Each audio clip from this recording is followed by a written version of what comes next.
자, 이어서 제5회 동형모의고사 제3강을 진행하겠습니다. 제3강은 22번입니다. 집합근법이죠. 집합근법은 지금까지 한 문제 나왔고 다 객관식으로 나왔습니다. 한 문제 보겠습니다. 집합 건물의 소유 및 관리에 관한 법률상 규약 및 집행에 관한 설명으로 옳지 않은 것은 틀린 것을 물어보고 있습니다. 관리단 집회를 수집하려면 관리단 집회일 일주일 전에 회의 목적사항을 구체적으로 밝혀서 각 소유자에게 통지된다. 다만 이 기간은 규약으로 달리 정할 수 있다. 일본은 만 얘기입니다. 일주일 전에 관리단 집회 수집합니다. 관리단은 이 구분 소유 건물이 있으면 당연히 관리단을 두게 되는 겁니다. 그러나 관리인은 여기는 안 나왔지만 굉장히 중요한데 관리인은 구분 소유자가 몇 명 이상일 때 둬야 된다? 10명 이상일 때, 10인 이상일 때 둬야 되고 그것이 가장 중요한 질문이 되겠습니다. 자, 2번. 이것도 되게 잘 나오죠. 이것도 최근에 많이 나왔습니다. 관리인은 매년 회견 종료 3개월 이내에 정기 관리단 집회를 수집해야 된다. 그대로 다 외우셔야 되겠죠. 세 번째. 관리단 집회할 때 전원이 동의하면은 소집절차 거치지 않고도 소집할 수 있다. 왜냐면 다 아니까.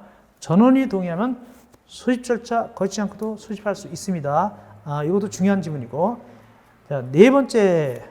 구분 소유자의 결의의 내용이 규약에 위반된 내용인 경우 집회 결의 사실 안날부터 2년 내, 결의 날부터 3년 내 결의 취소를 제기할 수 있다. 이 결의가 잘못된 걸 갖다가 소송을 제기할 수 있다는 뜻인데, 자, 4번이 틀렸는데, 그럼 어떻게 해야 되냐 보니까, 안날부터 2년이 아니라 6개월이고, 안날부터 6개월, 그 다음에 결의 날부터 3년이 아니라 1년입니다. 그래서 앞에는 6개월, 뒤에는 1년이 되겠고, 이것도 시험지에 나온 적이 있습니다. 다 중요한 질문입니다. 그래서 안날부터 6개월 내에, 결의 날부터 1년 내 결의 취소를 소송을 제기할 수 있습니다. 답은 4번. 그 다음에 다섯 번째입니다. 관리단 집회에서 결의한 것을 정한 사항에서 관해서 원칙적으로 구분 소유자 5분의 4 이상 및 의결권의 5분의 4 이상의 서명이나 전자적 방법 또는 서명과 전자적 방법으로 합의하면 관리단 집회에서 결의한 것으로 본다. 즉 원래 모여야 되는데 모여서 관리단 집회를 열어야 되는데 요즘 같은 그 코로나 상황에서 비대면이란 말이죠. 그래서 이때 보니까 서면이나 전자적 방법, 컴퓨터 같은 거나 인터넷이나 또는 서류만 이렇게 도장 찍어가지고 이렇게 5분의 4 이상이 직접 대면하지 않아도 동의하면은 합의가 된 걸로 봅니다. 추석하지 않아도 그것이 5분 내용이 되겠습니다. 답은 4번 틀렸습니다. 다 중요한 지문이고 꼭 아시기 바랍니다. 이어서 23번. 수방기법법상 내용이다. 틀린 것은 수방기법법 내용이 되겠습니다. 1번. 관계인은 소방대상물의 화재, 재난재해 그 밖에 위반 사항이 발생한 경우에는 소방대가 현장에 도착할 때까지 경보를 울리거나 대피를 유도하는 등 방법으로 사람을 구출하는 조치 또는 불을 끄거나 불이 번지지 않도록 필요한 조치를 해야 됩니다. 자기만 살겠다고 도망가면 안 되죠. 이때 이것을 갖다 하지 않으면 100만 원 이하의 벌금이라고 했죠. 100만 원 이하의 벌금에 처합니다. 1번 관련해서 100만 원 이하의 벌금에 처하게 되고, 두 번째, 시도사는 소방자동차 진입이 곤란한 지역 등 화재 발생 시에 초기 대응이 필요한 지역으로서 대통령령으로 정한 지역. 이 지역이 뭐가 하나 들어있냐면 화재 경계 지역이 들어있습니다. 화재 경계지구가 들어있는데, 자, 이런 데 있어서 소방 호스 또는 호스 릴 등을 소방 용소를 연결해서 화재를 진압하거나 시설이나 장치, 이걸 뭐냐? 비상소화 장치입니다. 이걸 뭐라고 한다? 비상소화 장치. 이걸 갖다 누가 유지 관리한다고요? 설치 유지 관리한다? 시도의사. 맞습니다. 이것을 시도의사가 설치 유지 관리하게 되겠습니다. 여기 대통령령으로 정하는 지역은 화재 경계지구 같은 것도 해당됩니다. 그러면 일반적인 소방시설은, 소방용소설은 누가 관리하느냐? 역시 시도사입니다. 일반적인 소방용소설도 역시 시도사가 설치, 유지, 관리하게 되겠습니다. 다만, 뭐죠? 수도법에 따른 거죠. 수도법에 따른 것은 누가 하게 되죠? 수도법에 따른 일반 수도사업자. 수도법에 따른 소화전은 일반 수도사업자가 수방소장하고 협의해서 관리하게 되는 것이죠.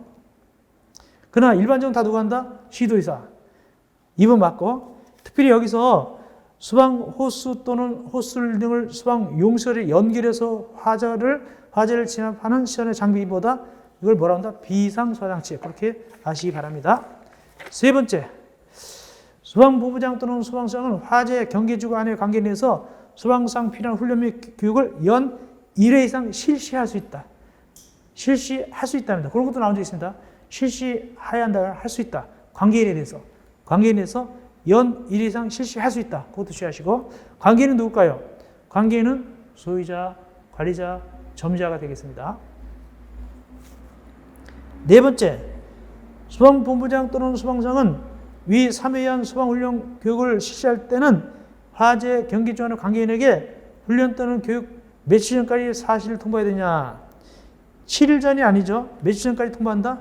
10일 전, 열흘 전, 10일 전이 되겠습니다. 그래서 답은 4번이 틀렸습니다.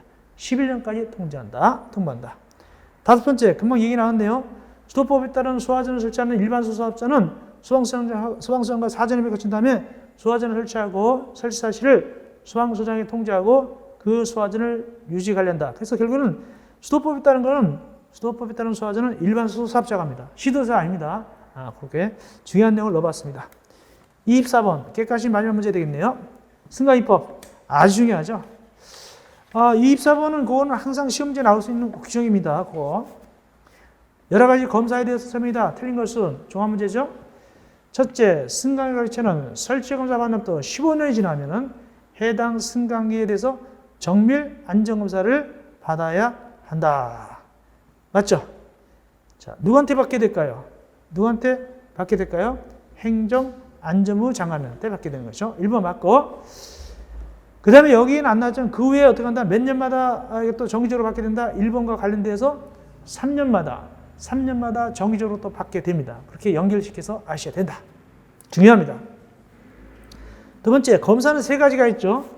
즉, 정기검사, 그 다음에 수시검사, 그 다음에 정밀안전검사, 이 세 가지가 있는데, 특별히 정기검사는 설치검사 후 정기자는 검사입니다. 정기검사는. 이때 검사 주기는 2년 이하입니다. 맞습니다. 2년 이하 맞고. 다만 실무에서는 이걸 6개월짜리, 1년짜리 이렇게 구분해서 공부할 겁니다. 좀 더 자세히, 깊이 있게 공부합니다. 실무는. 실무도 이 승강기 검사 나옵니다. 실무도 승강기 검사 나오죠. 똑같이 나옵니다. 세 번째, 승강기 제조 수입업자는 설치를 끝냈어요. 그때는 행정안전부령이 정한 바에 따라서 설치공사업자가 실시하는 설치검사를 받아야 된다. 제조 수입업자가 설치 끝났으면 누구한테 설치검사 받냐? 설치공사업자가 아닙니다. 누구한테 받을까요? 행정안전부 장관. 행정안전부장이 실시하는 설치검사를 받게 됩니다. 설치공사업자가 아니라 행정안전부 장관이 실시하는 설치검사입니다. 그러므로 3번이 틀렸다. 중요합니다. 도전의 3번. 그 다음에 법 18조 1호부터 3호까지 이게 뭐 수출 목적, 연구용, 수출 목적이나 연구용일 때, 연구용이나 수출 목적일 때는 어느 하나 해당하면 승강기 안전인증 면제받았단 말이죠. 그때는 안전검사 면제할 수 있습니다. 승강기 안전인증 면제받은 승강기도 역시 안전검사를 면제할 수 있다. 다섯 번째, 승강기 제어반 또는 구동기를 교체했다. 이때 실시하는 검사 무슨 검사다? 수시검사다. 그대로 맞습니다. 이어서 이제 주관식 문제 들어가겠습니다. 49번. 500세대 이상의 공동택을 건설하는 주택은 다음 사항을 고려해서 세대 내 실내 공기 오염물질을 최소화할 수 있는 무슨 주택으로 건설해야 된다? 건강 친화형입니다. 건강 친화형. 근데 중요한 것은 건강 친화형 주택까지 쓰면 안 됩니다. 건강 친화형 주택까지 쓰면 안 되고 건강 친화형만 쓰셔야 돼요. 주택 되면 안 됩니다. 올해 시험할 때 그 답안지 작성률이 나옵니다. 겹치면 안 된다고. 그냥 건강 친화형이 되겠습니다. 답은 됐고 50분 갑시다. 약간 쉬운 거죠. 도시형 생활택. 일단은 300세대 꼭 아셔야 됐죠. 이때 중요한 것은 300세대 미만이다 이상이다. 미만 들어요. 미만. 요거 객관식 나온 적 있죠. 300세대 미만 객관식 나온 적 있고 300세대는 주관식 나온 적 있고 300 정도는 주관식 나온 적 있고 미만은 객관식 나오는데 300은 다 알 걸로 보고 일부러 미만만 넣어놨어요. 300은 다 알 걸로 보고 미만은 공유택의 구매에 해당하는 대통령으로 전원주택으로서 세 가지가 있죠. 단정 연립주택, 그 다음에 단정 다세대주택. 답은 단정 다세대입니다. 그 다음에 원명 이 세 가지 있죠. 미만하고 단정 다세대가 되겠습니다. 특별히 단정 연립과 단정 다세대는 원래 몇 층이죠? 연립이나 다세대는 몇 층까지 되죠? 4계층까지 되죠? 다만 건축위원회 심의가 몇 층까지 가능하다? 5층까지도 가능하게 되겠습니다. 이어서 51번입니다. 작년에 시험제 개가시 나왔었죠? 작년에 시험제 이거 개가시 나왔었는데 올해 또 나왔습니다. 제가 이거 작년에도 있던 문제입니다. 이렇게 주관식 공부하고 왔는데 개가시 나왔던 겁니다. 원래는 그 개가시 답이 뭐였냐면 80하고 15였죠. 80, 15가 개가시 답에서 작년 문제. 주관식은 작년 이것도 똑같이 주관식 풀고 왔는데 모의고사에서 자, 이건 약간 어렵게 냈습니다. 약간 봅시다. 주택을 마련하기 위해서 주택사업 설립인가 반자는 다음 요건을 모두 갖춰야 된다. 다만 인가받은 내용이나 주택조합 해산할 때는 괜찮다. 그러지 않다. 해당 주택권 대지 80% 이상에 해당하는 토지에 뭘 확보할 것? 사용권은. 사용권은. 두 번째, 해당 주택권 대지의 몇 퍼센트? 15% 이상에 해당하는 토지 소유권 확보. 그래서 앞에는 사용권은, 뒤에는 15가 되겠습니다. 원래 시험제는 객관식 작년에 80하고 15가 나왔었습니다. 그건 다 아는 걸로 하고 약간 어렵게 사용권은 밑에는 15. 또 나올 수도 있습니다. 이번에도 또 나올 수도 있어요. 이거 워낙 중요하니까 또 지문에 뜰 수 있습니다. 분명히 또 뜰 수도 있다. 그리고 보시면 되겠습니다. 52번 갑시다. 다음은 공동주택 관리법상 의무관리 대상 동별 중임자, 동별 대표자 중임제한 내용이다. 알맞는 숫자 용어를 잘 쓰시오. 중임제한 예외. 동별 대표자는 한 번만 중임할 수 있다. 이 경우 보궐선거 또는 재선거로 설정된 동별 대표자 임기가 몇 개월 임할 때는 임기에서 포함된다. 한 번도 안 친다는 얘기죠. 몇 개월 임할 때는 한 번도 안 친다? 6개월. 6개월.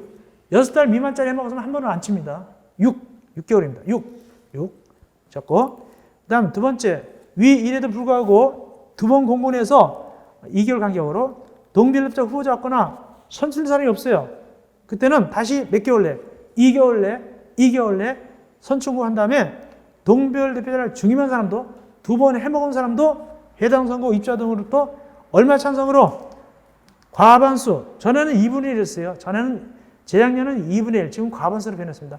과반수 찬성으로 다시 뽑을 수 있는데 다만 후보자 중에 중임하지 않은 사람이 껴있다. 그러면 중임한 사람은 탈락됩니다. 그 얘기가 뒤에 나오죠. 그렇다면 기억은 6, 그 다음에 2, 그 다음에 과반수가 되겠습니다. 동별 대표자 중임제한. 약간 그래도 깊이 있는 문제를 냈습니다. 깊이 있는 문제 냈습니다. 깊이 있는 거. 이어서 53번 회의감사입니다. 약간의 사이드 문제죠. 약간 깊이 있는 문제입니다. 이거는 아주 이렇게 많이 등장하는 문제는 아닙니다. 좀 깊이 냈습니다. 회의감사입니다. 몇 세 미만인 공동택으로서 의무관리는 요구를 하면 받아야 돼요. 요구하면 회의감사 받아야 됩니다. 몇 세대 미만인데 의무관리일 때는 몇 세대 미만인데 의무관리일 때는 몇 세대 미만일 때? 300세대. 300세대 미만인 공동택으로서 의무관리일 경우에는 다음에 요구가 있으면 회의감사 받아야 됩니다. 어떻게? 첫째, 입자등이 얼마 이상? 10분의 1 이상. 10분의 1 이상이 연수해서 요구할 때. 두 번째, 입대해서 요구할 때. 그래서 앞에는 300, 뒤에는 10이 되겠습니다. 오히려 기억을 쓰기가 어려울 거예요. 니은은 10분의 1은 거의 많이 하니까. 입자등으로 보통 10분의 1이잖아요. 10을 쓴 니은은 쉬운데 기억이 과연 요거 150세대 됐을까 할 수도 있고 그래요. 300세대입니다. 300세대. 다음 54번. 공동택 우수관리단지 등 지정, 규정이다. 87조. 가론에 들어갈 용어 쓰시오. 이건 왜 이걸 내느냐면은 이 시험위원들이 골탕 밀려고 제일 뒤에서 가끔 엉뚱한 거 내는 경우가 있어요. 이건 사실상 점수 깎는 겁니다. 깎는 거. 이렇게 내는 경우가 있습니다. 그래서 그렇게 내면 거의 다 틀리거든요. 그래서 미리 예방주사 놓는다고 이렇게 가끔가다 시험위원이 저 뒤에서 귀퉁이에서 하나 필요하지도 않은 걸 내는 경우가 있습니다. 그걸 내봤습니다. 이것까지 맞으면 대단한 분이죠. 근데 사실상 틀리는 것이 대부분이 틀릴 겁니다. 너무 걱정하지 마시고 틀렸어도. 자, 누구는 시도의사가 선정한 공동체 무엇 중에서 공동체 우수관리단지를 선정해서 표창하나 상금을 지급할 수 있고 그 밖에 필요한 지원할 수 있다. 일단은 누구냐면 국토교통장관입니다. 국토교통장관인데 어느 것 중에서 우수관리단지를 선정하느냐? 더 군계 일하기로 더 좋은 걸 뽑아야 될 거 아닙니까? 어디에서 우수관리단지를 뽑냐면은 모범관리단지. 모범관리단지라는 게 있어요. 모범관리단지. 그래서 앞에는 국토교통장관, 니은은 모범관리단지 중에서 우수관리단지를 뽑는 거예요. 그래서 앞에는 국토교통장관, 니은은 모범관리단지가 되겠는데, 모범관리단지인데, 사실상은 틀릴 확률이 높다. 알고서 낸 거예요. 이런 식으로 나오는 경우가 있어요. 그럼 대부분 다 틀린 경우가 많습니다. 너무 당하지 말라고. 가끔 이렇게 이상한 문제가 나오는 경우가 있습니다. 55번입니다. 용어정의입니다. 공공택특법상 공공임대택에 따른 종류에 따른 내용이다. 가라 안에 들어갈 용어 수시어 보니까 무엇이란 뭘까 이건? 뭐는? 이건 공공임대 종류죠. 약간 쓰기가 뭐 할 텐데 기존주택 전세임대택, 기존주택 전세임대택입니다. 좀 어렵습니다. 기존주택 전세임대택인 것은 일단은 어떻게 하냐면은 전세 낸 다음에 임대 낸 다음에 이 국가 등 이 공공주택 사업자가 돈을 지원받아서 임대를 해요. 그다음에 다시 또 세 주는 거예요. 그게 민법상 전대가 돼요. 전대. 누구한테 세 주냐면 거기 기초수급자하고 저소득층, 그다음에 청년, 신혼부부에게 다시 세 준다. 전대한단 말이죠. 근데 이름을 원래는 민법 원리에 맞추려면 기존주택 전대 임대택 그럼 좋을 텐데 해설은 전대라고 되어 있고 이름은 전세라고 되어 있어요. 그래서 어쨌든 간에 이름이 법의 인대로 써야 되니까 기존주택 전세 임대택입니다. 다만 이 전세는 전세권 할 때 전자가 아니라 전전세 할 때 전자로 봐야 돼요. 그렇죠? 전전세 할 때. 여기 있는 전자, 전대할 때 이 전자, 전자로 봐야 되고 한자로 보면은 어쨌든 답은 기존주택 전세 임대택입니다. 이건 세를 낸 다음에 다시 세 주는 거예요. 누가? 공공사업자가 이 세를 낼 때 돈을 어디서 융자받았냐? 지원받았냐? 국가나 지방자 재정이나 주택도시 자금을 지원받은 겁니다. 55번은 좀 까다로운 문제가 되겠습니다.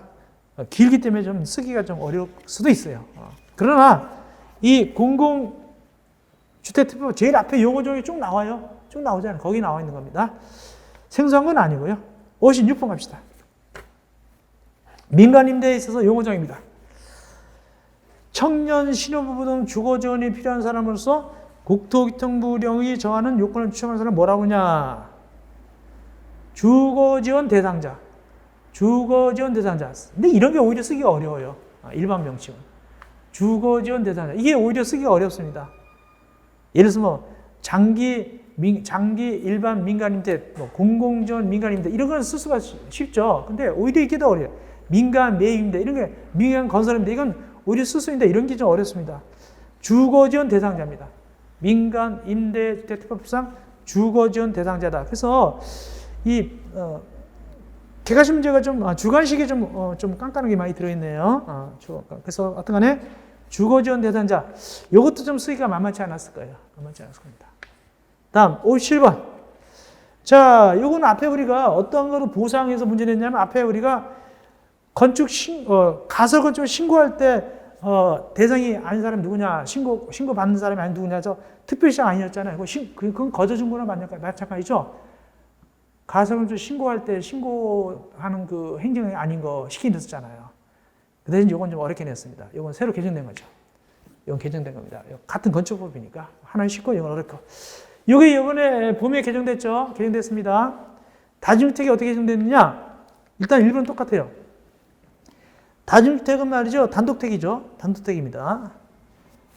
학생, 직장인 등이 여러 사람이 장기간 거주할 수 있는 구조로 되어야 되고 단독택인데 독립된 주거 형태를 갖추지 않아야 돼요.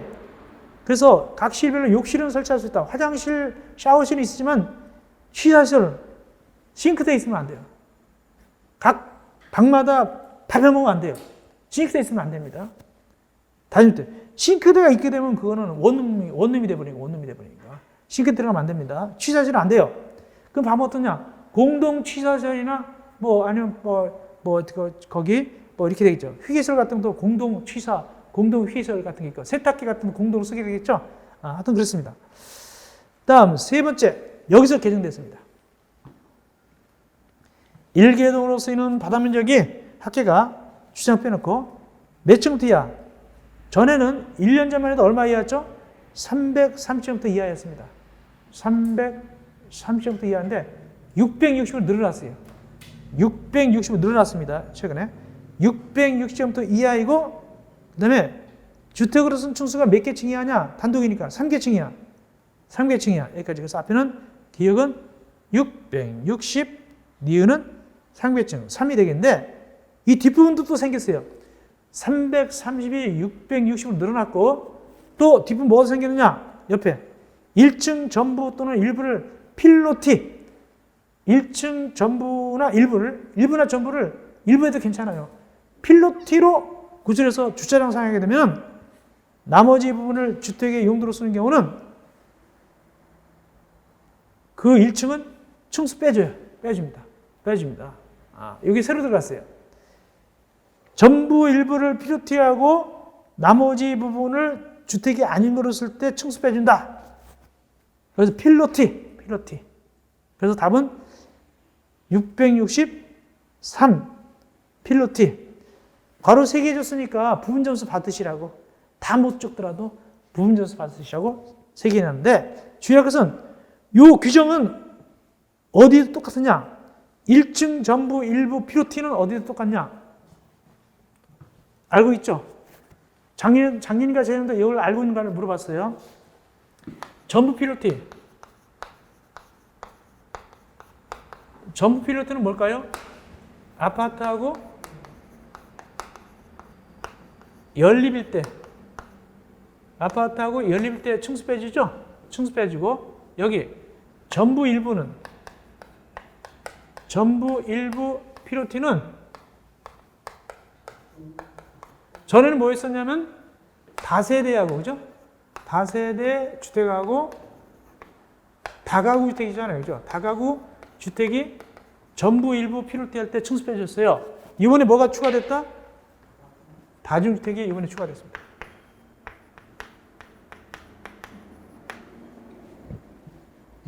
예.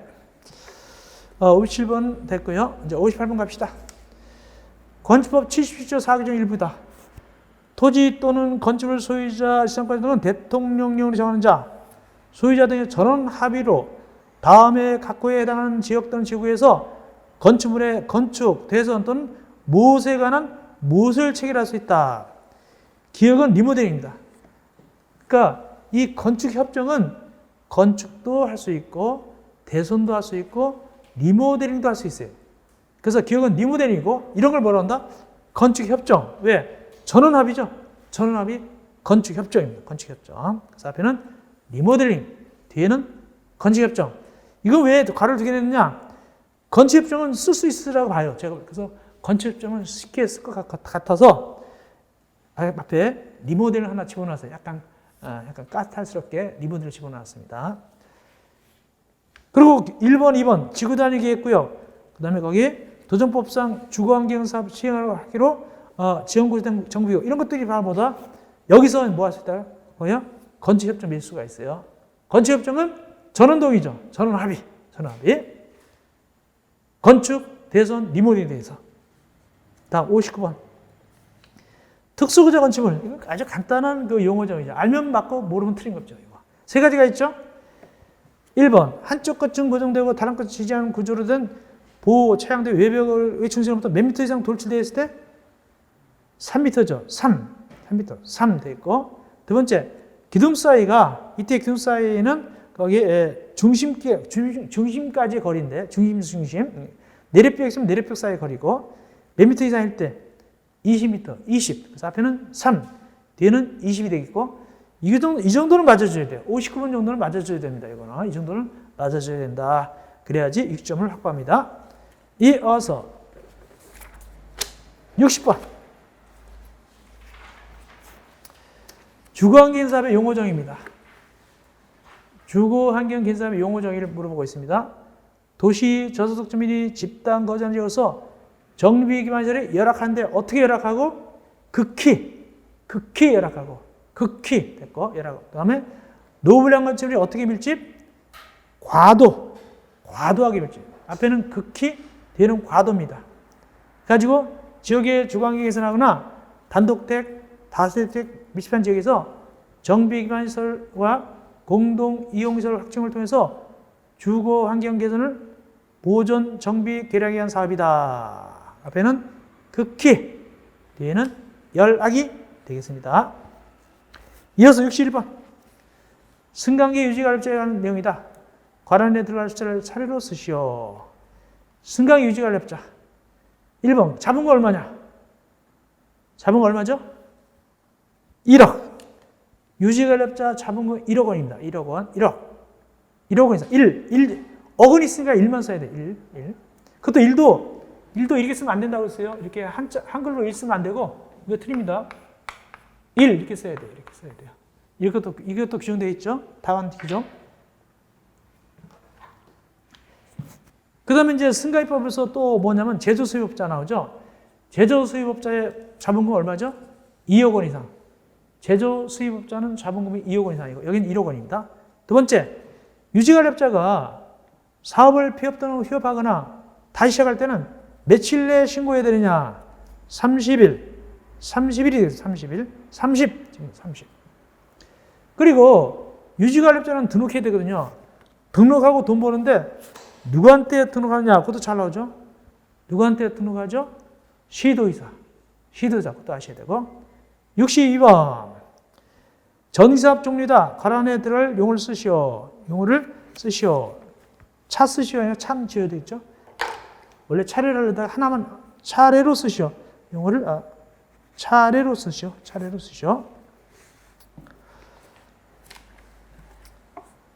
자, 무엇이란? 발전사업이란 전기를 생산해서 이를 전력시장을 통해서 누구에게 공급하느냐? 요거 누구? 이게 니은이 좀 헷갈릴까요? 누구한테 공급하느냐? 사용자냐? 전기 판매사업자냐? 이런 것 등등. 전기 판매사업자입니다. 전기 판매사업자에게 공급하는 것을 주된 목적으로 하는 사업이다. 즉, 발전사업은 전기를 생산해서 전력시장을 통해서 발전사업자가 아니라 누구다? 전기 판매사업자에게 공급하는 것을 주된 목적으로 하는 사업입니다. 왜 이걸 문제를 넣었을까요? 이것이 옛날에 옛날이 아니면 2, 3년 전쯤에 객관식으로 시험지가 나온 적이 있어요. 이게 답이 된 적이 있거든요. 객관식에서 답이었습니다. 객관식 답이 여기였어요. 예를 들어서 이런 식으로 한 거죠. 전력시장을 통해서 사용자에게 공급한다. 틀렸죠. 전기 판매 사업자죠. 그래서 60번 앞에는 발전사업, 니은은 전기 판매 사업자. 그래서 제가 주관식 낼 때 많이 신경을 좀 써봤습니다. 그래서 무조건 막 내는 건 아니고. 이어서 63번. 요거 수박용품. 수박용품 하면 누가 이걸 다 누가 주도적으로 관리합니까? 누가 하는 겁니까? 수박청장입니다. 수박용품남도 수박청장으로 봐야 됩니다. 자, 여기 형식 승인, 우수품질 인증 다 누가 한다고요? 수박청장이 하게 되는데 둘 다 중요한 거기 때문에 넣는 겁니다. 수박용품 형식 승인이 취소됐다. 취소된 날부터 몇 년에는 동일 품에 대해서 형식 승인을 받을 수 없다. 한 번 취소되면 몇 년 내는 형식을 또 받을 수 없느냐? 2년. 2가 됩니다. 2. 꼭 외우셔야 됩니다. 이건 중요한 겁니다. 2입니다. 2 외우시고. 다음. 우수품질 인증 유효기간. 이것도 꼭 외우세요. 5년. 우수품질 인증 유효기간은 5년 보면서 행정 안전부를 정합니다. 아주 중요한 내용들 두 개 꼭 외우시기 바랍니다. 앞에는 2, 뒤에는 5. 이때 관련되는 그 행정기관 누구다? 수방청장. 왜? 수방용품은 거의 다 수방청장입니다. 마지막 64번이 되겠습니다. 안전점검 실시기입니다. 공동택의 무엇은 공동택 관리법 33조에 따른 무엇으로 가름한다. 다만 지방자치장이 의무관리 대상이 아닌 공동택에 대해서는 법 34조에서 안전점검 하는 것도 포함해서 얘기한다. 이게 무슨 소리냐? 첫째, 무엇은 공동체 관리법 33조는 무엇으로 가름하느냐? 첫째 기억은 정기 안전점검. 공동체의 정기 안전점검은 공동체 관리법상 안전점검으로 가름합니다. 그래서 앞에는 정기 안전점검, 뒤에는 안전점검. 이런 객관식으로도 나올 수 있어요. 나올 수 있습니다. 그런데 이 안전점검을 얘기했는데 바로 읽고 지방자치단체장이 의무 관리단이 아닌 공동체에서 즉 의무가 아닌 소규모 공동체에 대해서는 지방자치단체장이 대신해 주거든요. 대신 안정하거든요. 그것도 포함해서 거기서 하면 된단 말이죠. 이게 사각지대죠. 사각지대. 예. 의무 관리는 관리처가 있는데 이건 아니거든요. 그러니까 이 지방자치단체장이 대신해 준단 말이에요. 이걸 포함해서 안전점검으로 가름한다. 무엇에 대해서? 정기 안전점검에 대해서. 원래 안전점검 몇 가지가 있죠? 정기 안전점검, 정밀 안전점검이 있죠. 이 정기 안전점검에 대해서 안전점검으로 가름한다. 답은 거기 앞에는 정기 안전점검, 뒤에는 안전점검이 되겠습니다. 자, 오늘 여기까지 하겠습니다. 여러분 고생 많았습니다. 이렇게 해서 오늘 강의를 끝내겠습니다. 내일 다시 또 6회 동영서가 있게 되겠습니다. 여러분들 고생했습니다.